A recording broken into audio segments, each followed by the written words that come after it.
Three witches glide through the night sky while holding the limp body of a man. We do not know if he is alive, if they have just abducted him, or if they are about to do something even worse. Everything is frozen in mid-air, as if time had stopped right before a macabre ritual begins. Below them, a man moves forward, shielding himself with a white cloth, terrified by what he is witnessing. Beside him, another man collapses to the ground, paralyzed, unable to look up, as if averting his gaze were the only way to survive. And on one side, almost swallowed by the darkness, a donkey watches the scene. And this is where you start wondering what all of this means and why Goya would paint something so strange. He created this piece years before his famous black paintings, long before Saturn devouring his son, long before the dog. You could say this was the first time Goya dared to step into the darkness and explore witchcraft, superstition, and that sinister side of human nature that would later define so much of his work. Very few people know this painting exists. It is not displayed in the Black Paintings gallery, and documentaries rarely mention it, but I would argue it is just as disturbing and perhaps even more so than many of Goya's works you may have already seen. The story of this painting begins in the late 18th century when Goya received a rather unusual commission from the Dukes of Osuna. They were an enlightened, noble couple with intellectual interests far ahead of their time. It is known that they were defenders of rational thought, yet they were also deeply drawn to the supernatural. They were fascinated by esoteric themes, popular superstitions, and that strange blend of reason and magic that was still very present in Spanish society. To decorate their country house, an estate on the outskirts of Madrid called El Capricho, they asked Goya to paint a series of works about witchcraft, and he, who had always been able to look into the darkness with a sharp eye, created 6 canvases that today we could consider his first true nightmares. 6 small works in size, but immense in symbolism, as we will see later. This series has everything: Sabbaths led by demonic goats, women in trances conjuring spells, men levitating in the midst of possession, enchanted kitchens, and even a sinister reinterpretation of the legend of Don Juan. It was essentially a complete catalogue of fear and superstition, but seen through a critical and even sarcastic lens. Some of these paintings are now in the Lázaro Galdiano Foundation in Madrid, others in museums abroad, and unfortunately a couple have been lost over time, but among them is Witch's Flight, which fortunately is preserved in the Prado. What is curious is that although it shares that same dark atmosphere, it is not displayed alongside the black paintings. It is in another room, far less visited, but it belongs to that same artistic line. It reveals a Goya who was already beginning to explore the monstrous, not through fantasy, but as a metaphor for fanaticism, collective fear, and the ignorance that surrounded him. The first thing that grabs your attention in this painting is not what is happening in the sky, but what is happening below, on solid ground, because that is where Goya begins to build the scene, almost as if he were preparing the stage so the supernatural can make sense. At the very bottom, on a dark path, there is a donkey, a calm donkey, nothing mysterious about it, but Goya did not paint it there as mere filler. In Goya's visual universe, the donkey is a clear symbol of the ignorance that plagued Spain at the time. It represents that stubborn blindness that prefers to remain still without understanding anything while the unbelievable happens right in front of it. Near the donkey, we see 2 men, or rather 2 peasants, trapped between fear and superstition. One lies face down, covering his ears tightly, as if the simple act of not hearing could protect him from what is unfolding, while the other bends forward, covering his head with a blanket and making a very curious gesture with his hands. He stretches out both arms and forms the gesture called the higa by closing his fist and placing the thumb between the index and middle fingers. It is a gesture that dates back centuries, and in that era was considered a kind of superstitious protection against the unknown. And now we have to lift our gaze, and that is where the real chaos appears.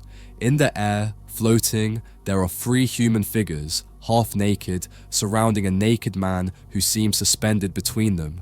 Their posture suggests he is being carried or restrained, caught in a state that could be anything from unconsciousness to death. Everything is deliberately ambiguous. The three figures wear cone-shaped mitres decorated with small serpents, very similar to the ones the Inquisition used to mark heretics. In other words, these witches or sorcerers, because Goya leaves that undefinable, are not only tied to the supernatural, but also to a clear critique of religious authority. But what exactly are they doing? Here we find several theories. Some say they are sucking his blood or devouring him as part of a ritual sacrifice. Others think they are blowing on him, infusing him with something malignant, since all of them have puffed cheeks as if they were exhaling. There are even those who believe they are possessing him and turning him into one of them. Goya offers no answers, and that makes it even more unsettling. I am curious to know how you interpret this moment, so feel free to share your thoughts in the comments. The light in the painting also plays a crucial role. A strong lateral illumination highlights the floating group as if an invisible lantern were shining directly on them in the darkness. Everything else is swallowed by shadow. It is as if the horror were frozen in that instant, hovering above ignorance. And here comes one of the most surprising parts of the entire painting, and that is its inspiration. Even though this work looks like a scene pulled from a nightmare, Goya did not invent it from scratch. An art historian discovered a fascinating clue, showing that this composition is directly related to a 1716 theatrical comedy called El Domine Lucas, a popular play at the time that dealt with superstition, fake possessions, and characters who fell victim to their own beliefs. But before I tell you about that, let me remind you that if you would like to have a reproduction of this artwork in your collection, you can get it on our website. From the QR code you are seeing on screen, you can go directly to our catalogue and discover more than 800 historical artworks, so you can choose your favorite and start your own art collection.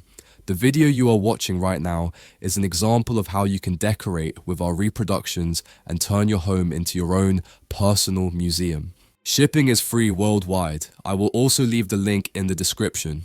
Now then, let's continue. El Domine Lucas is an 18th century Spanish comedy written by José de Cañizares in 1716. Today it is almost forgotten, but in its time it was very popular. What makes it especially interesting is its plot, because it mixes superstition, deception, fake possessions, and characters who allow themselves to be manipulated by fear. In other words, it creates exactly the kind of psychological atmosphere we see in Witch's Flight. In the comedy, one of the main characters, Lucas, becomes the victim of a trick and believes he is possessed by supernatural forces. He is convinced that witches and demons are chasing him, and he goes through a series of delirious episodes in which his ignorance and fear turn him into a figure of ridicule. There are scenes where he is lifted, manipulated, confused, all with the satirical tone typical of the theatre of that era. And this is where the connection becomes clear. The scene of a man suspended in the air surrounded by witches exists in the play, not exactly in the way Goya paints it, but as a dramatic concept. The text describes a man who believes he is being taken or carried through the air by evil forces, while other characters watch in terror or mockery. What Goya does is to take that theatrical moment, originally designed to provoke laughter and social critique, and turn it into something much darker. And that is not the only piece of evidence linking Goya to El Domine Lucas.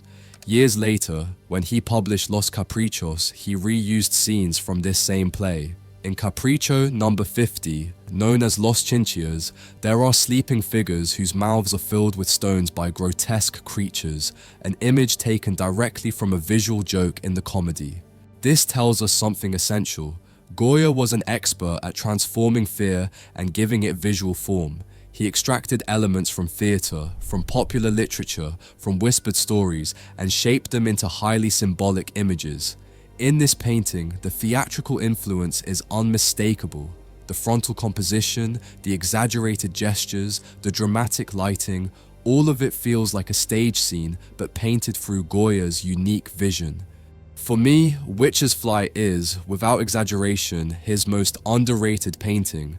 The more I look at it, the stranger it seems that it goes so unnoticed. If you think about it, it could easily hang right beside Saturn devouring his son. It belongs to the same nightmare world. a human being reduced to a victim, a scene frozen at the exact moment of horror, and around it, a chilling atmosphere. The difference is that this painting came many years earlier. That is why I like to think this video is, in part, an excuse to give it the attention it never had, so that the next time you visit the Prado, you do not only look for Saturn, but also seek out paintings like this one, which may not be as famous, but are absolutely worth seeing in person. Thank you for watching until the very end of this video. I want to invite you to subscribe to our newsletter.